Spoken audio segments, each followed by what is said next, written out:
Hey guys, welcome to The World is Your Bowl with Noodles, Slurp Noodles, and Chat series.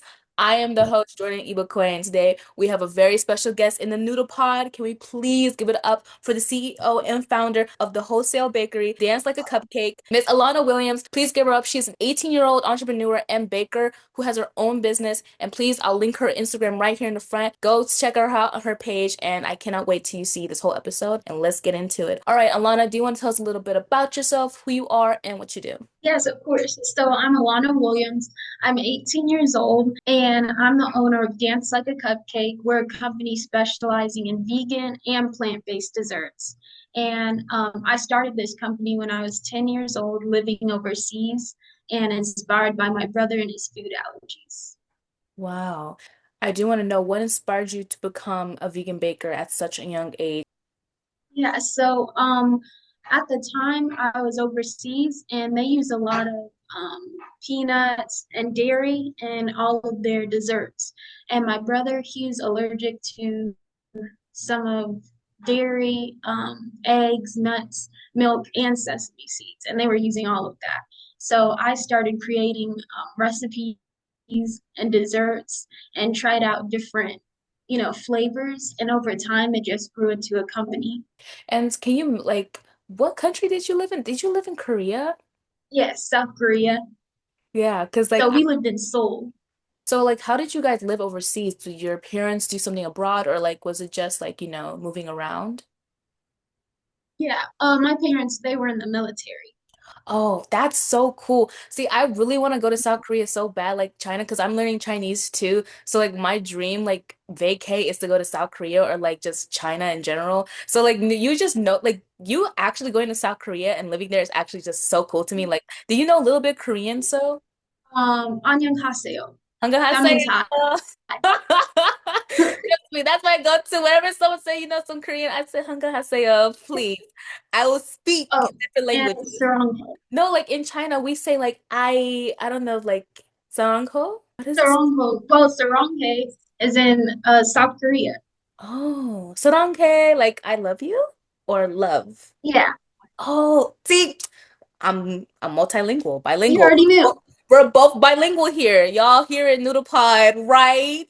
But I'm just so curious because I love different cultures. So just hearing that you lived in South Korea is just incredible and just amazing. And how you got around the food and just allergies and you helped create amazing dishes for your brother is just phenomenal job. And I can literally see your business is just flourishing amazingly.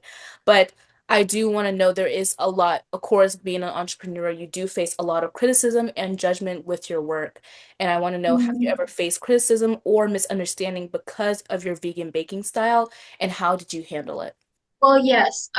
Most of the criticism is because whenever you're selling vegan desserts or anything labeled as vegan, there's a stigma behind it. So I try to encourage customers to taste it because even though it says vegan and even though it's plant-based, doesn't mean that it doesn't have any flavor. Right. And I feel like that's an assumption with a lot of vegan foods. Like if you Hmm. go to a restaurant, you'll say vegan, people would think, oh, it doesn't have any flavor. But really, Yeah. I've tried vegan food before and it's fabulous. Trust me, even the ones that you wouldn't expect to taste good, it tastes really good. And so just you baking it and I see your food and I'm a big foodie. My podcast is centered around food. When I saw them cookies, I was like, girl, better get me a box because that looked good. That looked really, really good. But I am really curious to know, how has baking helped you express yourself or cope with challenges in your life? Baking has helped me because of creativity. I really like being creative with the flavors. Mhm. Another thing is when we're traveling, I like to incorporate flavors from where we live and put it into a dessert. So I used to have like a cherry blossom cupcake because in Japan there would be cherry blossom season. And in one of the restaurants I used to sell in, I would always bring in that flavor. Trust me, do you use cherry blossom in cookies? I used like cherry blossom extract and put that inside the cupcake batter. That is cool. Literal, that's so creative and just so I have never tried cherry blossom cookies. Now you have really persuaded me to try cherry blossom cookies because honestly, just that creativity, I know I've talked to bakers too in my show, and just you like actually creating a cherry blossom cookie is just phenomenal, and how your creativity is so like top notch. I'm just like, wow. Everything that I bake burns. Somehow I think I have like a curse on my hands when I bake because like when I touch like batter, it just burns It instantaneously. just burns. Yeah, I don't know why. Am I just a bad cook?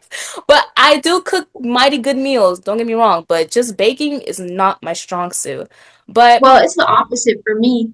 Cooking, I burn it, and then baking it turns out perfectly.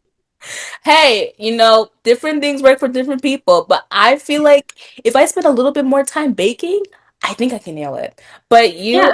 I know from just like hearing how you cook, I know you'll master it regardless, cooking, baking, because you're just a good cook and your baking is just phenomenal. So trust me, you have nothing to fear when it comes to cooking, but I have more to fear when it comes to baking.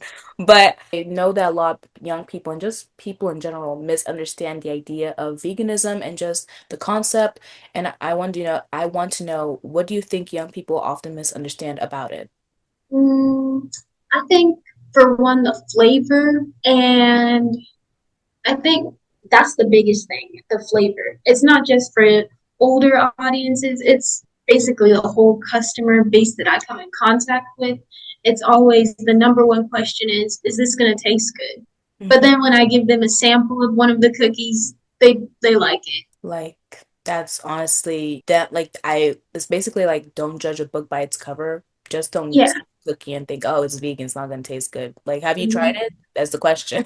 Have you actually taken the time to taste the flavor and to really see what it tastes like? Because I feel like just in general, vegan, whenever you hear like this is redundant and I've said it before, but like whenever you hear the word vegan, people already assume like, oh, it's not gonna taste good. But really, Yeah. a lot of vegan food tastes good. I'm literally telling you. Like I know in Korea they have so much foods that are like plant-based too. So it's just like it's going to taste good. And I see a lot of Korean content, especially food, and so I'm just like they don't know what really being a vegan will be fun. No. Actually, just like even in China because like all their foods is so like heavily plant-based with some protein, but like you can Mhm. mingle around with tofu and make something delicious. So Yeah, tofu. right, like it's just amazing. But I'm curious to know what are the type of ingredients that you put in your cookies that make it vegan based?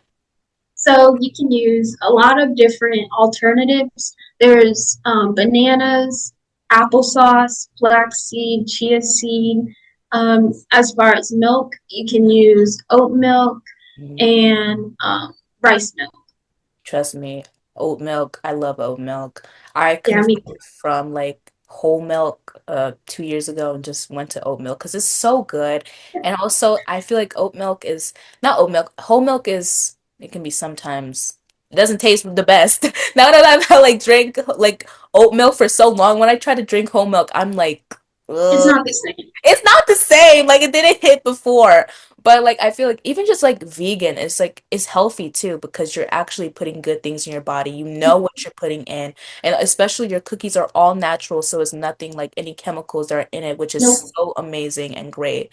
And so I do want to know because I know your family has of course influenced you and supported you in your business and helping you create your dream. And I want to know, how does your culture or family background influence the way you bake or see food? Well, 10 years old actually wasn't the first time I started baking. It was more of when I was like 4 or 5 because I used to bake with my mom and my grandpa. And and I just found out that pretty much most of my family members they knew how to bake too. So it was just in the genes.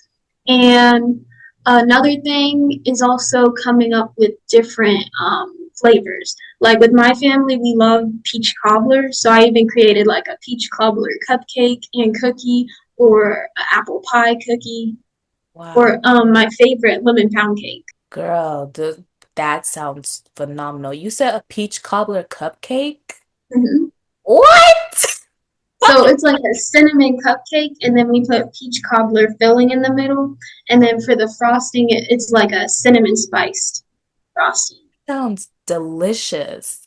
Girl, you might have to pull up and give me a box. Cause what you say it tastes too good and I need to like go like, hey, can I come to your bakery? But I do want to know though, can you tell us this, items are in your bakery or not your bakery, but in your like menu and also to the guests who are watching because they are as well curious as I am, like what's in your menu right now? Yeah. So I have all of my flavors on my website and I rotate them. A few of them are the cookies and cream cookie and raspberry lemon. And then I also sell products inside of stores. Those also rotate as well. But right now I have like strawberry lemonade, raspberry lemon, and a funfetti fuel cookie, which is a funfetti cookie, and then I infused it with protein powder. That sounds awesome. And can you also tell us like the stores that your cookies are in so whoever's watching Yeah. can go pop up? So, two restaurants called City Silo. They're located in Memphis, and then I have Cordelia's Market in Memphis, and a few more stores coming up soon. But those will be posted on my Instagram. That's honestly amazing. And I do want to take a quick break and tell the viewers out there who are watching, please go check out Dance Like a Cupcake, her Instagram. I will link it in the front of the page. And also the Waters Your Bold Noodles, but mainly go support her and just her business and go check her out. You said you live in Memphis, is that right? Yes, Yes, Memphis. She's and amazing. then on my website, it can be shipped nationwide. Got it. So it's like nationwide all around the world. Yes. Got it. So you hear y'all, these cookies are not just only in the States, they're also around the world too. So you better go get yourself some. Please don't sleep on these cookies because I be watching them on to like Instagram. They be looking good, trust me. But like I always said, check her out. She's incredible and her cupcakes and her cookies look absolutely delicious. And go check us out too on Instagram and all socials. I will link here. But let's get back into the video. So I do know that, you know, of course, music, well, me, I like to sing and stuff and everything like that. And I know we all have our like, craft and just things that we love to do. And I know this is a little funny question, but if your baking style were a music genre, what would it be and why? Mm, I think it would be like the pop music genre because every time I'm baking, I feel happy. And that's one of the reasons why we named it Dance Like a Cupcake because anytime you eat any of our products, you'll start dancing. What do you feel when you see people eat your goodies and just what kind of feeling do you feel from that? I get extremely happy because I know that it's something safe that they can enjoy if they have food allergies or not.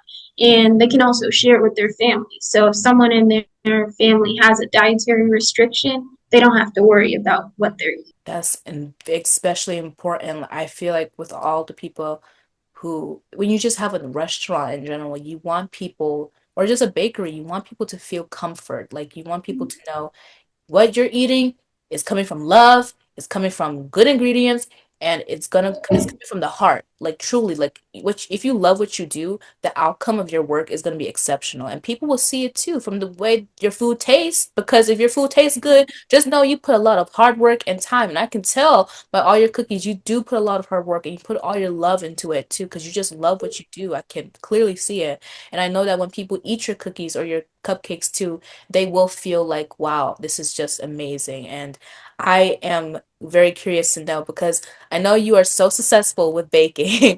I want to know what is the funniest kitchen fail you've ever experienced ever as a baker? Oh, I'll tell you about the first time I made my chocolate chip cookies. I was reading the recipe and it said 1.5 teaspoon of baking powder and baking soda, but instead I put 1.5 tablespoon of baking powder and baking soda. So I was super excited when I put them in the oven, and then they came out super flat and oily. So that just messed up everything. And the taste was terrible. Girl, because if you don't know, I am a Nigerian, and so we make this dish called chin chin, and I remember one time I was making it, and in the recipe it says include, I think, baking soda, like you said, and so I actually added like I wouldn't say like a full spoon, but I added too much. I added too much, and when I was frying it, the thing just came out all gloopy and just like. It didn't look like the thing I was supposed to eat. I was like, what the heck is this? And I realized that it's baking soda. And I just know, like, it's just surprised how just like a small amount of baking soda can just go a long way in a whole like Mhm. baking. And like baking is just like really, it's like science to me because whenever I like see, especially like, bread, I've had so many bread fails in my past. I don't know how to make bread, and it's actually bad because I was trying to make a sourdough starter, right? Why? Tell me why my sourdough was like this for like a week, 2 weeks. Wasn't starting. It wasn't supposed to be like that at all. And I don't know what I did. I quit like making bread in general. But I will master making bread because I want to prove to people that I can make bread, not just Yeah. me.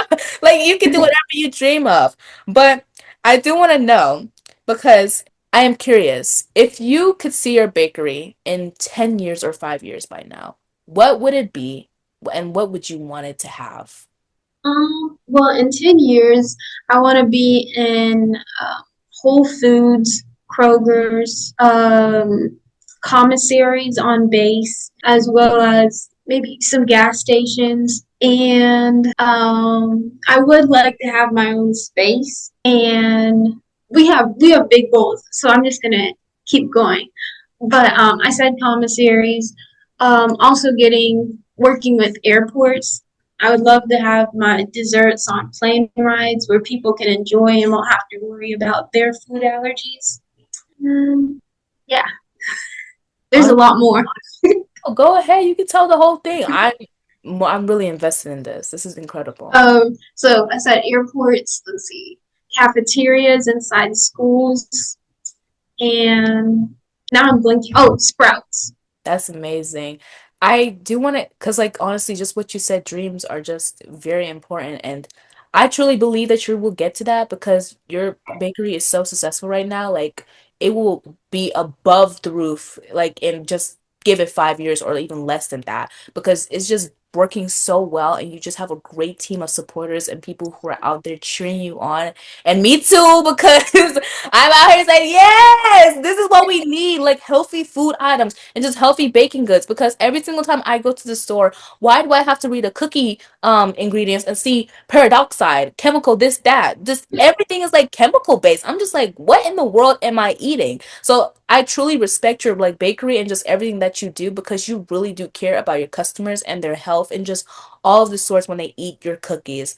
But in wrapping up this interview, I do like to ask my guests a little funny question, and I know I've been putting funny questions out there a lot. But I do want to know what is your favorite bowl of noodles or type of noodles? My favorite type is pad thai Mm-hmm. with fried tofu. I one of the like noodles that I want to eat in China when I go there, not even China, just South Korea, is tteokbokki. How is it? Is it good? Yeah, it's really good. Hmm. I need to go up there because honestly, that's one of the main foods that I really do want to eat. I don't want to eat it in like the what is it called manufacturing. No, I want to eat actual authentic tteokbokki because I just see it on my TikTok and I'm just like, what in the world am I missing on? I need to go to China. So I'm gonna book a plane when I get the money and go straight there for my girl vacation because I am not playing when I want to eat tteokbokki. But if I had to be overall just like general, I say my favorite one would be mac and cheese because honestly, I grew up to that. I Yeah, eat that too. Hmm. yeah, it's just like a common favorite noodle. Like no one can ever say no to, well, if you have like, I can understand people who Oh, do have cheese allergies or anything like that yeah. of any sort. But if you don't and you've tried mac and cheese, you know what's up. It's more than just cheese. And It's also literally make it vegan. right. So, oh my gosh, vegan mac and cheese is actually like really good. Like I tried it one time and I was like, wow, this is Yeah. exceptional because they don't play with the cheese. They don't play with the food right now. Like I'm telling y'all, don't sleep on the vegan food. You better go try it out yourself. But thank you so much, Alana. You are amazing. Your food is just it sounds incredible and of course it looks incredible. If you go check out her Instagram, you will see and know that it is. And I just thank you for being on the Noodle Pod. You are exceptional and just keep doing what you're doing and keep being alive. Oh, thank you. Thank you so much for having me.